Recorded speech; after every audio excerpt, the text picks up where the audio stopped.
Hey, I'm glad that you've come out. So we're going to look for the next 3 weeks at the issue of persecution. Persecution. Did you know that more Christians have been killed for their faith since the year 1900? So from 1900 to now, it's 124 years. More Christians have been killed for their faith in that time than the previous 1900 years combined altogether.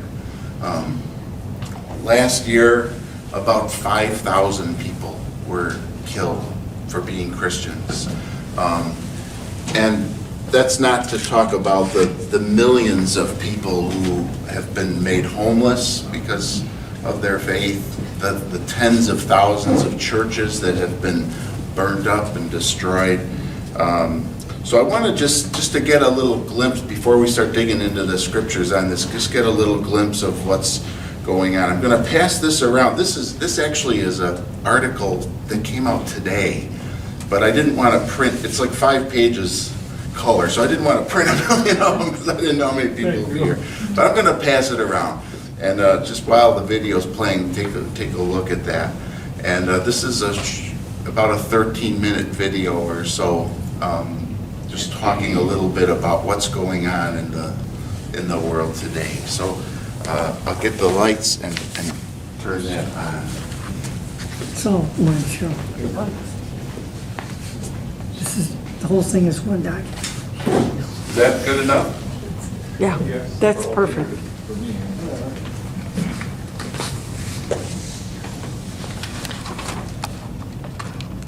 Jeff, if you wouldn't mind starting out telling us a little bit about the mission of International Christian Concern. Yeah, well, at ICC or persecution.org, we have kind of 3 purposes, and we work for the persecuted church. We serve them around the globe. 3 functions: advocacy, awareness, and assistance. Not in that order, but assistance. We are taking care of pastors when they're attacked, if they're murdered. We get their family to a new place in life. We're pushing the gospel out at the toughest places in the world where missionaries don't work. We work on Capitol Hill, so we work with members, we work with the State Department, educating and talking to them about what's happening overseas. And then work like this, just getting the word out, awareness, just making the church aware as well as the secular media, trying to get them to pay attention to persecution. Yeah, I mean, you're on the ground, you're providing information, you're really doing everything when it comes to this issue. And this is a massive issue. You have a new report out, the 2023 Persecutors of the Year report. And one of the things that stands out to me, the general fact that you have 200 to 300 million, that's the estimate, Christians around the world who are being persecuted. When you see those figures, I mean, you're familiar with the work, you do the work, but I mean, that is a monumental number. What goes through your heart and your mind as you ponder that massive number of people? Well, I've been doing this for 20-some years, and that's, a number that's bigger than the populace of Christians in the United States. So just to give people perspective, and, people, a lot of times people want to argue that number, Billy. They could say, maybe it's not that high. And what I would say is, look, you can argue the margin. You can't argue the core of it. And just look at China. You've got 120, 150 million Christians. Look at Nigeria, North Korea. Just start adding them up. So it's very clear that number, whatever it is, we give a range, is pretty accurate.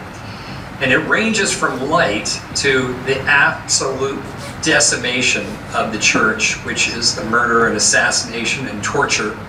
But even so, one of the big points I like to make is that, look, what we see the dictators doing overseas to strangle Christianity is the beginning of what we're seeing here in the West. So this is persecution light, nothing heavy. We deal with heavy stuff. But you see the job discrimination, that exclusion from the public square, the silencing, the firing, the court cases. All that stuff is persecution light that goes on overseas that's used to strangle the church, what we're seeing here.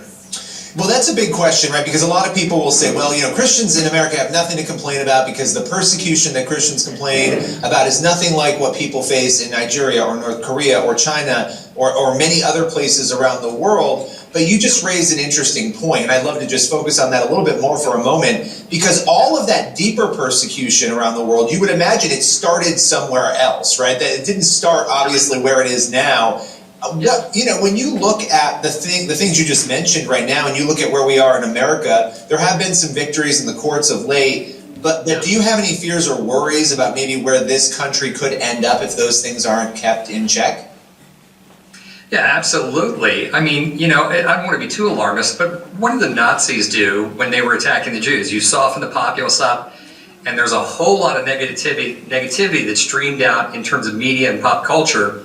It was painting the Jews a certain way, and I've watched this for 20 years. And I can't tell you how many reports over the years. I'd say, look, the storm clouds are gathering. We can see the storm approaching. And now I'd say the storm is here. So it is persecution light. Make no bones about it. It's still persecution light. But people need to wake up because we are the frog in the kettle. And if you just follow the trajectory, we need to do something. And I think we need to overturn the tables would be one way to say it. Look at what Jesus did. We are, to the core, we are to love our enemies. We are to not hate. But look, we are in a democracy, and we need to raise our voice. We need to shout, and we need to cry foul when a foul is being perpetrated against us, and it absolutely is.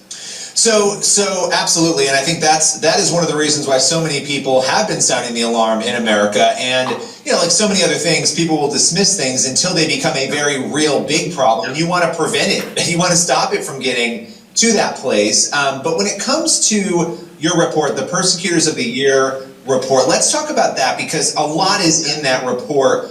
What were some of the most alarming findings, or you've been doing this a long time, the findings that most stood out to you? Well, for me, I always go back to Nigeria. Most Americans have no idea what's going on in Nigeria. But imagine this, for the last 20 years, probably up to about 100,000 Christians have been murdered. 3.5 million Christians, their lands have been taken from them. And the government's pretty much done nothing. And so to bring this home, I'd say let's scale this up to the United States numbers. So in the last 20 years, 400,000 Christians murdered. And then let's say 14 million Christians have lost their homes. And the government can never seem to do anything about it. And so this is where I'm very impolitic and I speak the truth. And I'm trying to, for a decade now, I've been trying to wake Washington. And a lot of people have come to see this. But the reason hardly anything happens in Nigeria is this, and that's because the radical Islamists, they are embedded in the government, and the Fulanis, they own the organs of state, all the security organs, so the army, the intelligence agency, the police.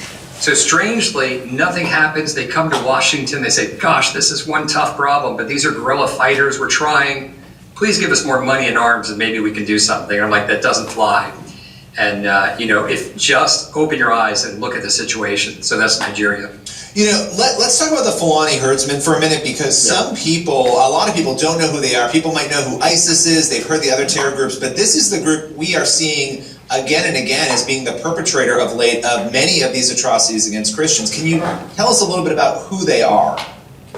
Yeah, and the only thing, Billy, I'd say I kind of pull back farther and say it's not so much the herdsman. The traditional Fulani herdsman is not really the enemy. The Fulanis are herders of cows and the Christians are farmers. And so, look, for hundreds of years, there was a problem because the herdsmen, the cows would come in and eat Christian crops. That's a normal thing. And so there was small conflict, but they always had a way to work it out. It's like, we damaged your property. Hey, what can we do to fix this?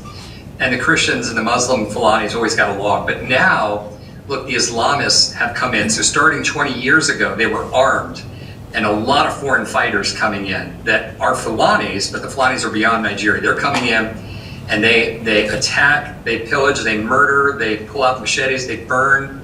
And this is the 3.5 million Christians uprooted from their farms. 100,000 killed. And you have to look at, again, pull back, what do you see? This is a massive land grab. This is a slow-moving genocide. This is an Islamic jihad where the government is in cahoots with these guys. The Fulanis are always the smartest guys in the room. They have been for hundreds of years, and they're operating behind the scene. They are radical Islamists, but that's the hidden hand that's allowing this to go on and on. Yeah, it's really a strange situation for outsiders looking in, and you can fill in the blanks here, but Nigeria it's not a country where only 2% of the population is Christian. You have a ton of Christians there. In fact, I believe the percentage, and again, correct me if I'm wrong, is well over 40% or so. I mean, when you see these estimates, how is it, and maybe you just said it with the government, that you have a situation where that many people are in a country, and yet you have this level of persecution against them. Yeah, it is a bit of a mind bender, and so you could almost say it's just for, let's just say it's 50-50 Muslim-Christian. And again, very simplistic. It was Muslims in the north and Christians in the south. But what you've seen over the last 10 years, 20 years, is the Christians have been driven out of the north. Well, now the battle has come to the middle of the country that was largely Christian, and now they're being pushed in the land, the massive land grab, they're being pushed out. So there's no Christian voters. The land's being taken over by the Fulani, who own cows, and now the attacks are going south. The Fulanis, if you go back in history, look, they were set up by the Brits, and the Brits relied on them. Again, smartest guys, smartest tribe in the room, smartest guys in the room, so the Brits always relied on them when they were a colony. And they were left. They can run circles around the Christians, and the Christians really haven't raised the alarm bell, Billy, because many of them live in the south and they don't feel it, so those in the middle know. They know the pain. But that's kind of the backstory. Again, it's the hidden hand in the government controlling the organs of state that are involved in security. So nothing ever gets fixed. And I mean, we saw in May of 2022, there was a college student, a Christian college student, who was stoned, and that story seemed to me to break the Nigeria story out into the world. People were starting to talk about it who normally wouldn't. And it's not unfortunately a story you hear very often, but that was so shocking. What can you tell us about the numbers of atrocities against Christians? We keep seeing these reports. How common is it? Is it daily that we are seeing people being abducted and killed in Nigeria? Yeah, I think that's a fair one. If you just want to average it out, you could say it's daily. In any given week, any given day, you're going to see attacks. Again, when you're talking about 3.5 million farmer families lost, that's a massive number. That's just over 20 years. So you average that out, it's going on constantly. But to the point where the individual attacks against any village, they're not even news making, right? Because you have to have something that stands out from the rest to really make news. Going on all the time. Again, the government comes to Washington every time. Gosh, this is such a pernicious problem. We're doing our best, but give us more money, give us more arms, and we'll go after these guys. One of the other things about Nigeria that I did want to talk about, the countries of particular concern list and the State Department and the putting of Nigeria on that list, the then removal of Nigeria, and the pressure that many have put back on the U.S. government to put Nigeria back on that list. What is going on there? Well, it's a fascinating story, and it involves there's probably a couple angles, but the simple story is it involves three letters, and it's OIL. So Nigeria has oil, right? And is the biggest, most probably important country in Africa. So if religious freedom was the only prism we looked at Africa through, this country would be dealt with. But because of their strategic importance, because of the fact that they are an oil-producing nation, they've gotten away with a lot. And so we've let them off the hook over and over. And then, before we go, I do want to also talk about Azerbaijan and what we've seen happen with Nagorno-Karabakh. And I mean, there's so much going on there. We've covered that quite a bit at CBN. But tell us a little bit about their placement in this report. Yeah. Well, and Billy, you're going to relate to this one, but this is a tough situation because almost no American can point to where either Armenia or Azerbaijan is, right? And I'd be hard pressed. So I feel that. So I simplify this. So basically, look, Turkey went in. Turkey is like the most important nation in Central Asia. They are now ruled by a radical Islamist, and that's Erdogan. And this guy has very big ambitions. He's very radical. He came in sheep's clothing. But he is working through Azerbaijan. Azerbaijan is a proxy. They're his puppet. He took the leash off them. The Armenians were attacked by Turkey early in the last century. More than 1 million killed in a massive jihad. So this is part two. So Armenia is a Christian nation, and a little part of their country was in debate over who owned it with Azerbaijan, and Turkey again let their guard dog off and took the land back. The Russians previously had it, and they got taken up with Ukraine, and so couldn't protect anymore. Yeah, it's such a heartbreaking situation, and there's a lot of speculation about where it could go next. I won't go there right now in this interview, but I would love to have you back again to talk more about this. Final question for you: when it comes to the Persecutor of the Year report, what are you hoping to accomplish? What is the end goal of that work? Well, we're just trying to, for one, wake up the church. Persecution is a very tough thing. You see a lot of horror when you have to deal with this ministry, and it's complicated. You think about the issues we discussed today. So what we do is we want to produce a primer, and that is just a teaching aid, and that's for people on the Hill, that's for the media, so they can get hold of a very complex situation. And we're doing this really day to day with persecution.org. We're putting out news all the time, every day, so to wake especially the church, but even to go beyond that and to get into secular media to say, guys, this is so unjust, look what's going on. Well, I want to thank you for the time coming on today, breaking this all down for us, and we're looking forward to having you back sometime soon. I know unfortunately there's no shortage of this information and persecution to talk about. Okay. Just to highlight a couple things that they mentioned there that I think are worth calling attention to. When you look, the 350 million Christians around the world are suffering fairly severe persecution. So he's not talking there about what we see in America. So a lot of people say, yeah, no one in America's, you're not having people come into your house at night with machetes and ripping your families open in front of you and stuff like what's going on in Nigeria.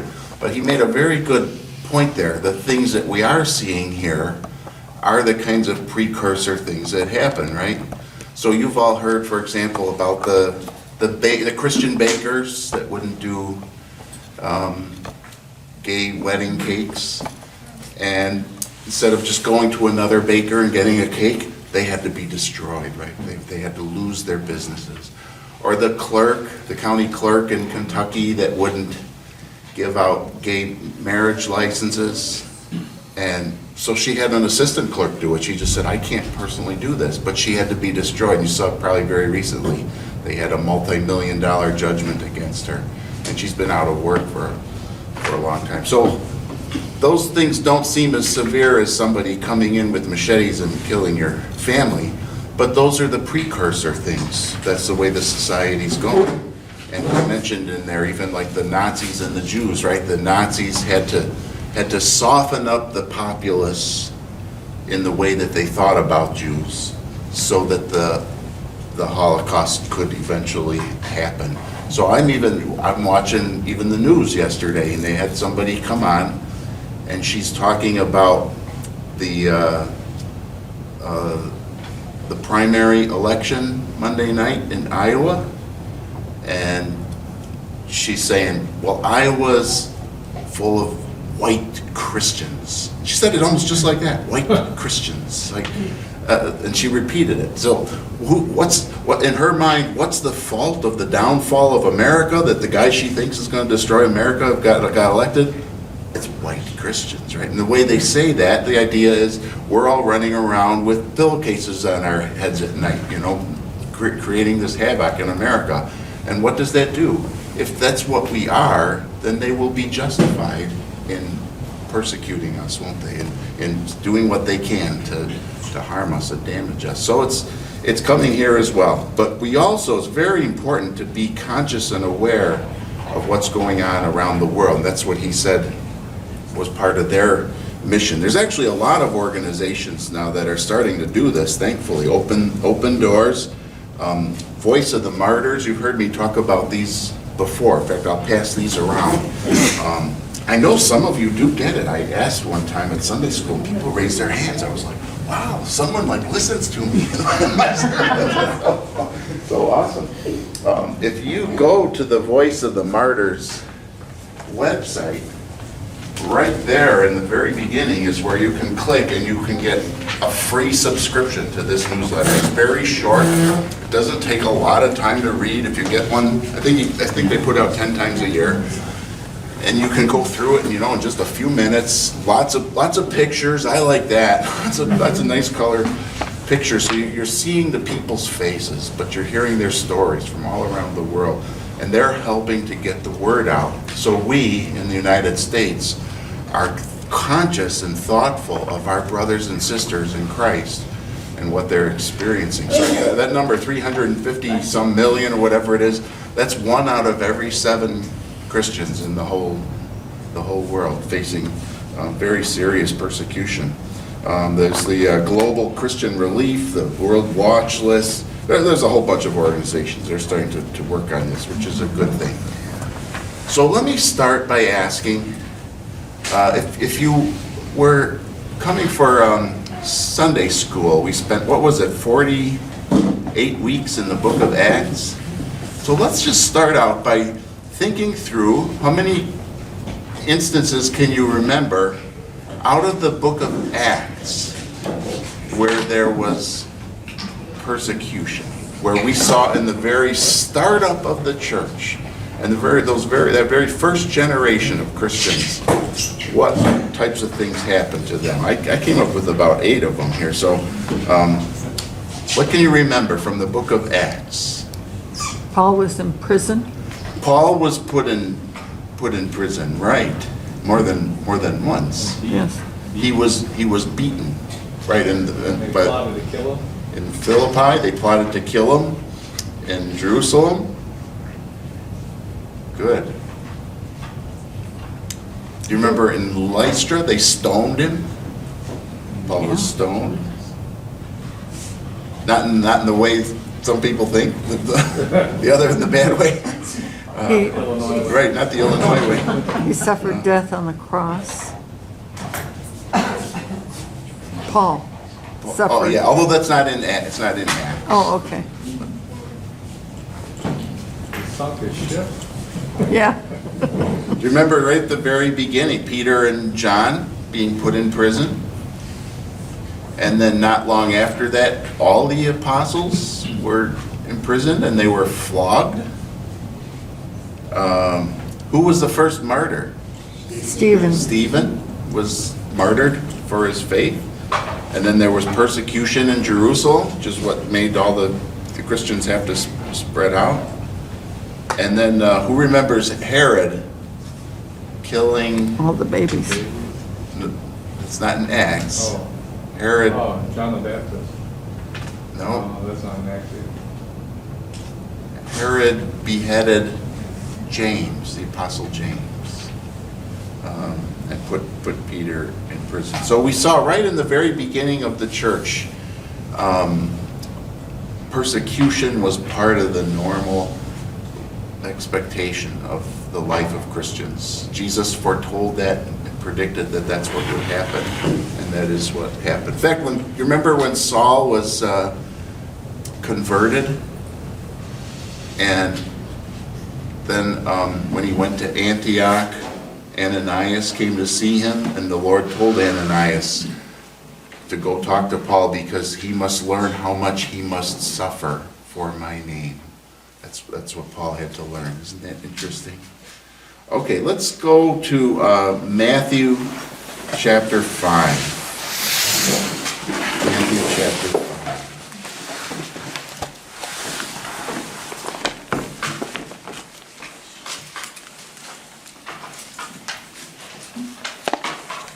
While you're looking it up, in the video they talked about the war there near Armenia too. Did you even know there was a war going on there?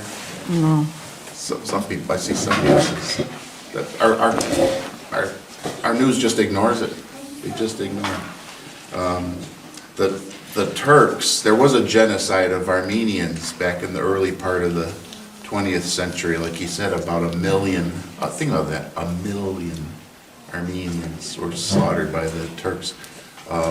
We had a really good Christian president at the time. That was Teddy Roosevelt. And Teddy Roosevelt was furious about that. He really, what a great model of fighting for the Armenians and trying to rouse the world community to say this has to stop. And boy, if we only could have that again. Matthew chapter 5. And at the very beginning of the chapter, we have a whole bunch of sayings here that start with the word blessed. What do we usually call these? Beatitudes. These are the Beatitudes, right. And I think I've shared before that all of these Beatitudes reflect things that are true of all Christians. So when I was younger, I used to think, oh, I'm this one and so-and-so's that one. That's not true. These are all the steps and stages that take place in the conversion and Christian experience of all followers of Jesus. And then you get to the last one, which is verse 10. So take a look at verse 10. Blessed are those who are persecuted for righteousness' sake, for theirs is the kingdom of heaven. So there's almost an expectation there. I should say almost, there is an expectation there that followers of Jesus are going to be persecuted. All right, now let me have you do something. Just close your eyes for a second. Everybody close your eyes. Take a little bit of a breath. Let it out slow. Let your mind just kind of set aside all the things that you're thinking about, all the stuff that happened today, all the things you have to worry about tomorrow. Just see if you can let your mind relax for a second and just hear these words. Blessed are those who are persecuted for righteousness' sake, for theirs is the kingdom of heaven. Okay, you can open your eyes. Those who are persecuted, why are they persecuted? For righteousness. For righteousness' sake. So what do you make of that? What does that mean? All right, it's okay if you don't have an answer, because we'll look at it a little more. The What? world is evil and reviles and can't stand that we're trying, we're following Jesus to be righteous. Yes. Yeah. Yeah, I think that's right. It's gonna unpack it itself a little bit more. So I just wanted to let that question kind of go through your mind for a second. And those who are persecuted for righteousness' sake, what is their reward? Kingdom of The kingdom of heaven, yes. And what is the kingdom of heaven? Those who are in the presence of God, the glory. The church on earth and a church in heaven? Yeah. Glorification. In what way? Yeah, you said something important there, the church on earth and the church in heaven. So if when we think about heaven, what do we usually think of? What happens to you after you die? Where you go after you die? But the way the kingdom of heaven is used in the Gospel of Matthew, it refers certainly to that, but it's more than that. What is it? The church. It's the kingdom is everything that is under the authority of the king. So who is the king? God. And so everything that is under his control, everything that is managed the way he wants it to be managed, everything that the outcome is the way he wants it to turn out, is part of his kingdom. And so those who are persecuted become part of this rule and authority of God. When you think about it, when you're being persecuted, that feels like you're outside the kingdom, doesn't it? If you're being persecuted, that means someone's not watching out for you and protecting you. Someone should be protecting you and keeping you from this stuff. But what he's pointing to here is that those who are persecuted actually receive that protection of God. They're under God's authority. All right, now let's look at the next couple verses there. It's verse 11. So verse 11 also starts with the word blessed, but a lot of people think that the Beatitudes actually stopped at verse 10. And so 11 and 12 are expansions or fuller explanations of the last Beatitude, because they're talking about this persecution. So in verse 11, then he says, blessed are you. Now, before I even go any further, what do you notice? different from the Beatitude. The tense, the person thing, you The, instead of. the person, right. So in verse 10 and all the rest of the Beatitudes, it's in the third person, right? Blessed are these people, blessed are those people. But now all of a sudden it's second person, blessed are you. So Jesus is talking right to you. Blessed are you when others revile you and persecute you and utter all kinds of evil against you falsely on my account. So what's the nature of the persecutions here? There's three of them that he mentions. The first is reviling. What is reviling?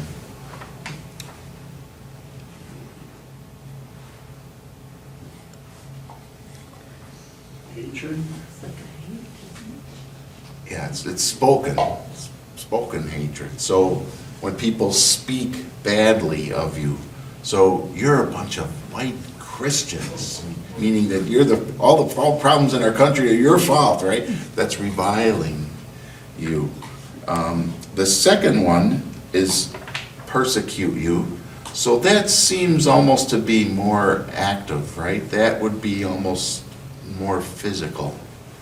And then the third one is utter all kinds of evil against you falsely on my account. So speaking bad about you, lying about you, trying to shame you, trying to put you down. So the persecution here encompasses both physical persecution and verbal persecution.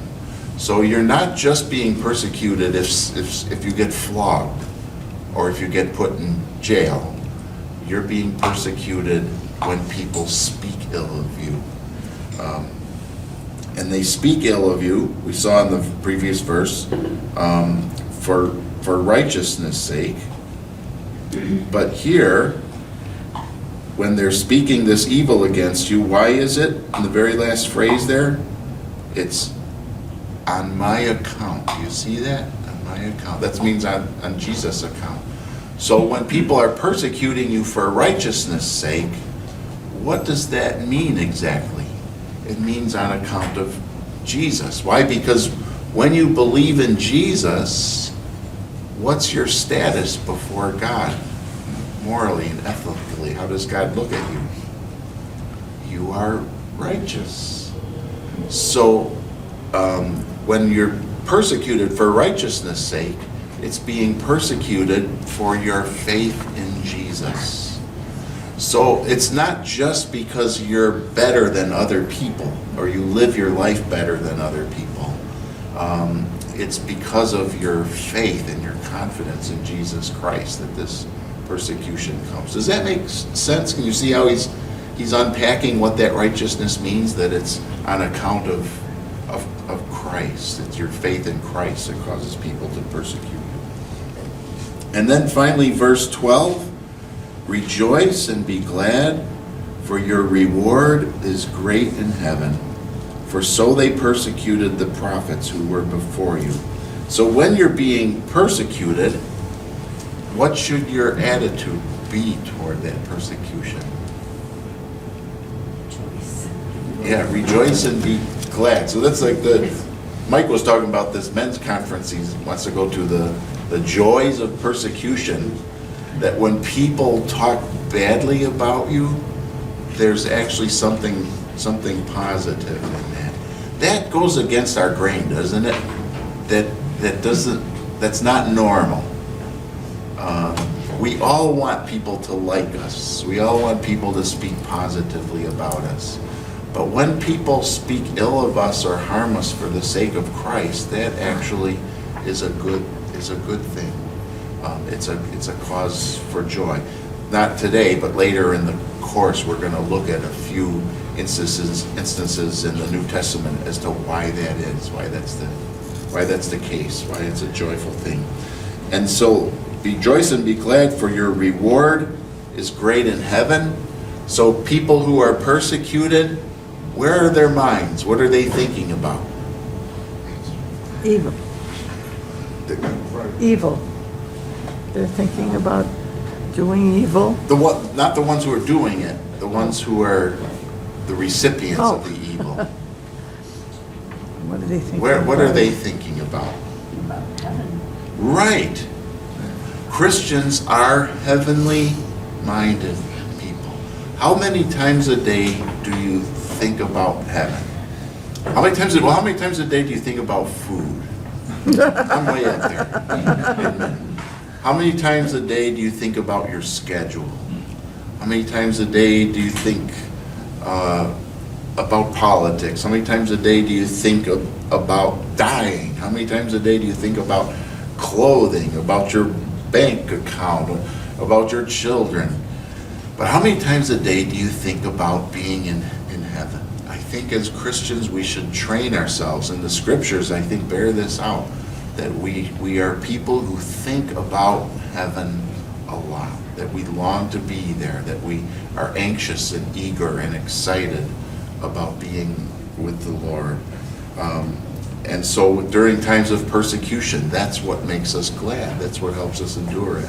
Because Christians are people who see that reward at the end.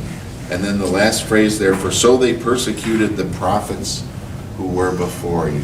So Christians, we're going to see several passages in the next couple weeks that'll be telling us, think about certain things, remember certain things.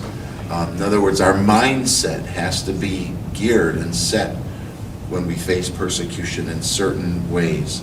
And so one of the things that we're thinking about is that we're seeing ourselves in line with God's people throughout the ages, that God's people have always suffered persecution. The forces of evil and darkness have always targeted them.